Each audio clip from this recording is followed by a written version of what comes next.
I was going to talk about one subject, but I was told by counsel not to talk about that subject, so I'm going to talk about another subject. One of the best moments, I'm talking top 3 moments of my life, happened to me when I was 10 years old. When I was 10 years old, I was in the 5th grade and I was in a math class. You know, the typical, nothing special elementary school shit. And this moment happened, 39 years ago. And I still remember it in great detail. It was one of the culminating and defining experiences of my lifetime. It is an insignificant moment, and yet it was filled with everything that I am. And I'm going to tell you all about it. We were sitting at our desks with our book open, and the teacher would go through the book, the textbook, and select a question, and we would do it. And we were divided, I think, into 2 teams. And whichever team got the answer first would get a point. And I don't know, there was some prize or something like that at the end. Anyway, I was the star of my team, although nobody liked me, because I kept getting the answer first and I kept getting it right every single time, because I just liked math and I'm very competitive. And so what would happen was the teacher would say, question number 3, okay? And he'd start to read it, and I'd just skim ahead and start doing the answer, and I'd get it first. And I'd shoot my hand up, me. And the teacher would point at me. He was like this sort of like rotund kind of guy, like late 30s, early 40s, I would guess. He had sort of like a squat head and sort of like balding on top, and with glasses, like gold rimmed glasses. Very 70s. This was 1978. He would consistently point to me, and I would get the answer right every time. And my team was winning, and it was lopsided, and I was just over the moon, because I kept getting the answer right. It just satisfied some deep-seated need or feeling that I had, right? So anyway, we got to this one question, and it was about the amount of gold in all of the oceans. It said something like, I forget the exact wording, but it said something like, for instance, there are, 0.2 grams of pure gold per cubic kilometer of water in the ocean, and the surface of of all the oceans is X, and the depth, the average depth is Y, and so how many bars of gold are there in the world's oceans? Something like that. And so I raced through the problem, got to the answer, shot my hand up, yelling me. And the teacher pointed, and I gave the response. And the teacher looked at the textbook, at the teacher's textbook, which of course had all the answers already written out. I remember they were like bright red. And he pointed and looked at the answer, and he looked at me and he said, "No, that's not correct." And I was shocked, right? A kid on the other team got an answer different from mine. And he shot up his hand, and the teacher pointed, and he said a different answer. And the teacher looked at the book and said, "That is correct." And so I did the question again, okay? While they were talking about, I forget what precisely, but I did it all again for a second time. And I came to the same result. And I said, and I don't know why I said this, I said, the textbook is wrong. The textbook is wrong. And the teacher looked at me, and I remember he was a kind man. And he looked at me and he said, "No, that's the answer of the textbook, And there was back and forth, and finally he said, "Well, why don't you come up here and show us your work?" And I went up to the front, and I could feel everybody in the class was not really happy about this. They just wanted to go on to the next question. They didn't want to be like grinding on the same problem. But I knew I was right. I knew it. I'd done it twice. I knew I was right. Everybody sort of like looked at me like, as I walked up to the front of the class, and I picked up a piece of chalk and started writing out my work, doing the same problem again for the 3rd time. And I did it all, and I got to the answer, and it was the same answer as I'd done the 2 times before, right? And the teacher looked at the answer and looked at the textbooks, and then he started doing the whole thing, looking it over and looking at my work, and then he started doing it right next to my work. And he came to the same answer that I had. And we all realized that the book was wrong. The thing is, see, I was so happy. because I had been right. I knew I was right. And everybody in the class, I could feel them. They were so unhappy. I didn't understand why. I mean, because I was a boy, of course. I was a 10-year-old child.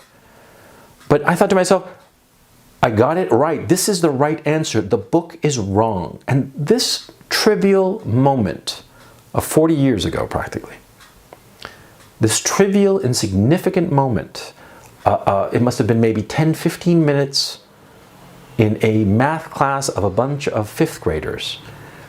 It turned out to be one of the most important moments of my life, and I'll explain why.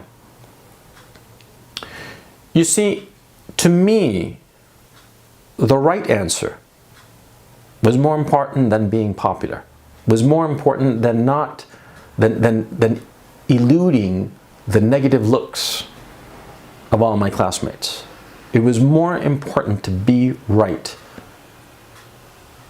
And that turned out to be one of the defining characteristics of my life. I was more interested in being proven right, or wrong, as the case may be, than to go along with what everybody else wanted. I didn't care what anybody else wanted. I wanted to know what was the truth. It wasn't even in a sense of like meting out justice or anything like that. It was just to know what was true. And it was so weird. It was only decades later, when I was in my 30s, that I realized that one of my favorite pieces of music, the 2112 Suite by Rush, is about the same thing.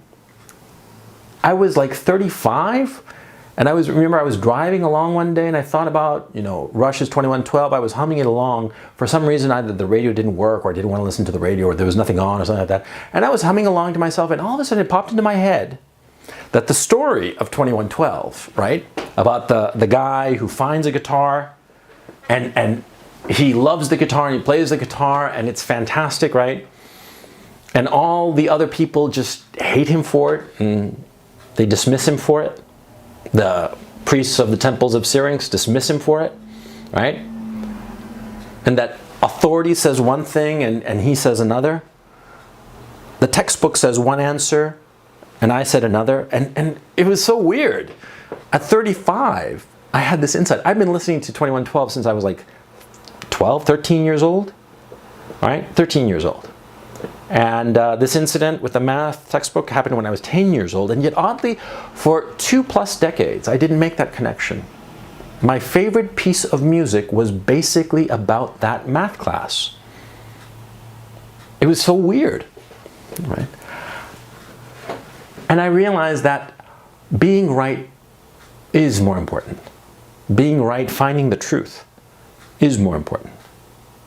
Now, I've read up on the psychology of this, and I've been told by people who are more learned than I am that it's quite common and quite natural. It's an observed psychological phenomena that people hate it when the individual is right and the group is wrong. They hate it. And they despise that outsider who is right. They hate him with a passion. And they will make it clear to him over and over. And the more right he is, the more they will hate him for it.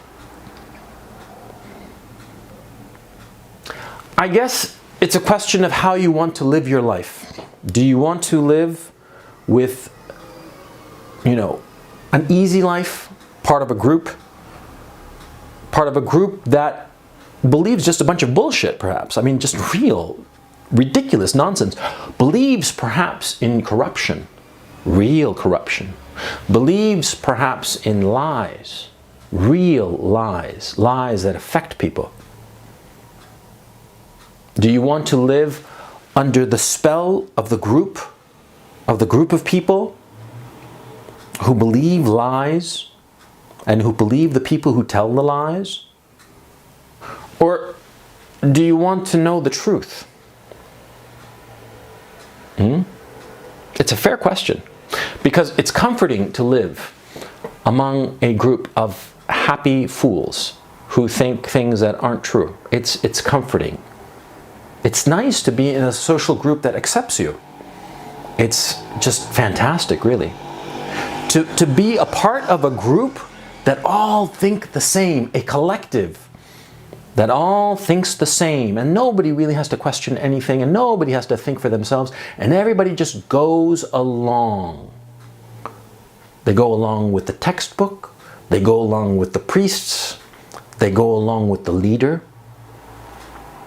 a leader who might be corrupt, a leader who might be not what he portrays himself to be, and out of fear of being discovered, acts in ways that are